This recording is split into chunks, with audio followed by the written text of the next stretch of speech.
केला. सभागृहामध्ये सच्चर कमिटीवरचं भाषण चालू असताना मी त्यांना म्हणालो, तुम्ही बोला, तुम्ही खूप मेहनत घेतली, जरी तुमच्या सृष्टीनं हे मान्य नसलं तरी तुम्ही फिरत राहिला. सच्चर कमिटी मोठे म्हणाले की तो सच्चर कमिटी ते बरोबर म्हणण्याचं बघा भाषण, ते सच्चर कमिटीबद्दल काही आहे ते इकडे तिकडे, परंतु प्रयत्न तरी केला.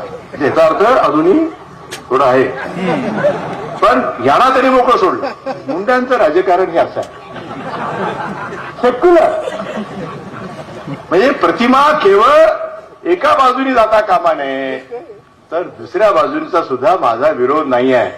जरी विचारलं कोणी त्यांना समजा किंवा ती काय तुम्ही थांबवा, नाही नाही, वो मेरा सुनता नहीं, बोले पाचशा बेटा ऐसा ही आहे. हे जे राजकारण मुंडे तुम्ही करता ना, खरं शिकण्यासारखं हे सगळ्यांना जमत नाही, हे कुणालाच जमत नाही. म्हणून तरी तुम्हाला आता राष्ट्रीय पातळीवर बोलवण्यात आलेलं आहे.